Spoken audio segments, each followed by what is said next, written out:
The public is demanding us coming together today and going to work and quit the talk and show some action. State Senator John Whitmire there. Houston CrimeStoppers this week unveiling a new resource to better gauge public safety. The Houston Crime Index will track violent offenses using local, state, and federal data, while also monitoring Harris County criminal courts to report which judges are releasing the largest number of defendants on little or no bond. Panel, State Senator John Whitmire, Sheriff Ed Gonzalez, District Attorney Kim Ogg, and Mattress Mac among those supporting this effort. Sue Lovell, what did you think of that visual? I mean, Republicans, Democrats, all united against crime. Thought it was great, and I think it's a great idea, and I actually think CrimeStoppers is moving in the right direction here. People want the information.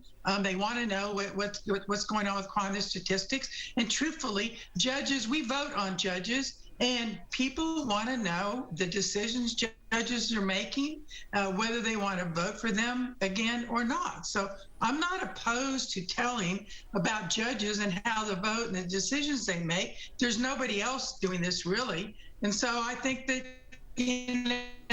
it's good that information's out there. You can make an informed decision about who it is you want on the bench.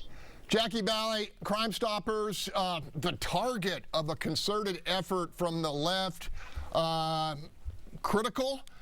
They're pushing back hard, it looks like. It's really sad when fighting crime becomes political. I think the visual that we just saw with bipartisan support is very important. We're now the #1 crime capital in the country. And what CrimeStoppers is trying to do is just collect the information, make sure the public knows, because we have so many different resources out there. They're making it easy for the public to understand exactly what's going on. So the fact that some may be saying that they're being too hard on judges, well, they're just releasing the facts, and the public wants to know that. All right, Professor Jackson, you want to respond to that? I would just say that nonprofits should be careful, since we do have an elected judiciary in Texas, inserting oneself into that process. And I just think that targeting judges is a political act, and I just think that nonprofits should be careful about those kinds of activities. Bill King, I want to hear your take on this. You know, you crunch the numbers all the time. Is this the type of data that can help us make informed decisions?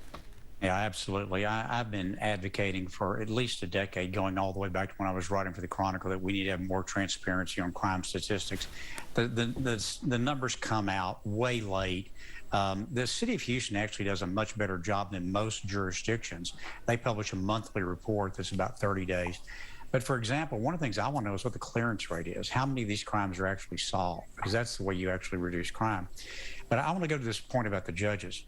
We have elected judges in Texas. One of their principal duties is protect the public from violent offenders.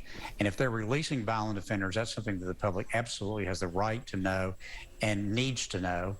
And by the way, this is not a partisan issue for me, nor I think CrimeStoppers, because as our colleague here, Gary Paulin, has said on this program, there's a number of Democratic judges that he thinks, and I agree, but based on the record I've looked at, do a fine job on controlling who they release.